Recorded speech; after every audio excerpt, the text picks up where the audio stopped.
मध्य प्रदेश का सतना जिला।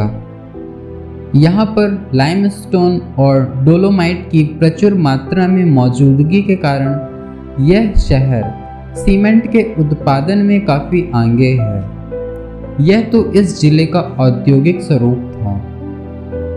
इस शहर का इतिहास भी बहुत पुराना है। सतना रेलवे स्टेशन से 20 किलोमीटर दूर स्थित है भरहूत।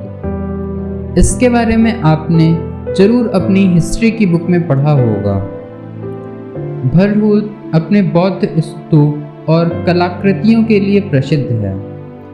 भरहूत स्तूप को पहली बार मौर्य राजा अशोक द्वारा 3री शताब्दी ईसा पूर्व में बनवाया गया था, लेकिन कला के कई कार्य विशेष रूप से प्रवेश द्वार और रेलिंग शुंग काल के दौरान जाहिर तौर पर जोड़े गए थे।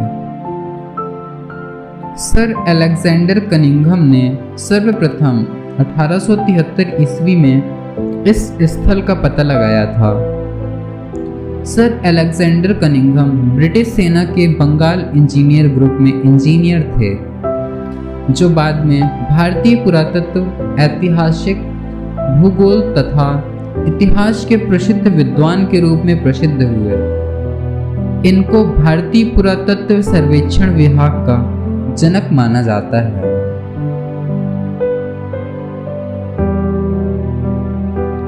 कनिंघम ने जब सन 1874 में इसकी खोज की थी, तब ये भरहूत स्तूप लगभग बर्बाद हो चुका था और यहाँ के कटघरे और प्रवेश द्वार आसपास के कई गांवों में भवनों की शोभा बढ़ा रहे थे।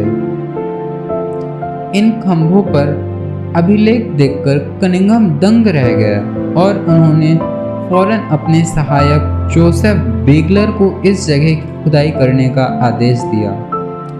खुदाई होती देख गांव वालों को शक हुआ कि ये लोग जमीन में दबा सोना निकालने के लिए खुदाई कर रहे हैं, लेकिन उन्हें ये नहीं पता था कि कनिंघम सोने से भी कहीं ज़्यादा बेशकीमती खजाने के लिए खुदाई कर रहे थे।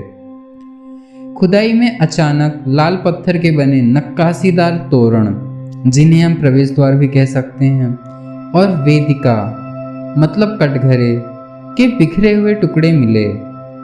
इनमें से ज़्यादातर टुकड़ों पर आरंभिक ब्राह्मी लिपि में लिखित अभिलेख अंकित थे। सतह पर एक ओर जो ढांचा दिखाई दिया वो एक बौद्ध मंदिर था, जो शायद गुप्त काल का था।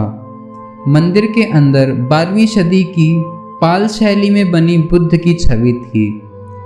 ये खोज इस मायने में दिलचस्प थी क्योंकि इससे पता चला कि इस क्षेत्र में 12वीं सदी तक बौद्ध धर्म जिंदा था।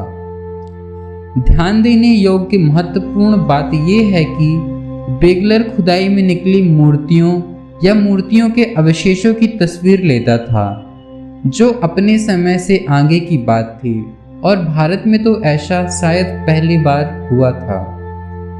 कनिंघम ने पड़ोस के गांव से जितना संभव हो सका उतने प्राचीन स्मारकों के अवशेष जमा किए। उन्हें मालूम था कि ज़्यादातर मूर्तियों को फिर दुरुस्त नहीं किया जा सकता था और भवन बनाने के लिए ज़्यादातर मूर्तियों को तोड़ दिया गया था, ताकि इनका फिर इस्तेमाल भवन निर्माण में किया जा सके। कनिंघम ने सारा संकलन कोलकाता में संग्रहालय को भेजने का फैसला किया, क्योंकि उन्हें यहाँ इनकी सुरक्षा को लेकर चिंता थी। हालांकि इन मूर्तियों को संग्रहालय भेजने को लेकर बहस हुई, लेकिन कनिंघम को पक्का यकीन था कि कोलकाता में ये सुरक्षित रहेगी। वह इन्हें ब्रिटेन भेजने के भी सख्त खिलाफ थे, क्योंकि उन्हें पता था कि जिस तरह भारत से भेजी गई अन्य कलाकृतियाँ और लिखित खंड ब्रिटिश संग्रहालय के स्टोर रूम में पड़े हुए हैं, वैसे ही ये मूर्तियाँ भी वहाँ पड़ी रहेंगी।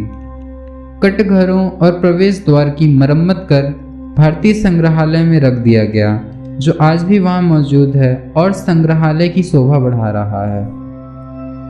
भरहूत की अनोखी बात यह है कि यहाँ के पैनलों पर नक्काशी में पात्रों के नाम अंकित हैं, जिसकी वजह से उन्हें पहचानना आसान हो जाता है। भरहूत की मूर्तियां भारत में बौद्ध कला और वास्तुकला के आरंभिक मूर्ति विहीन दौर की साक्षी हैं और इस तरह ये उपमहाद्वीप के आरंभिक कला इतिहास का एक अमिट हिस्सा हैं। भरहूत अब भारतीय पुरातत्व सर्वेक्षण के संरक्षण में है और ये भोपाल क्षेत्र में आता है, लेकिन ये जगह अब पुराने वैभव और ठाट बाट से एकदम जुदा वीरानगी में पड़ी है।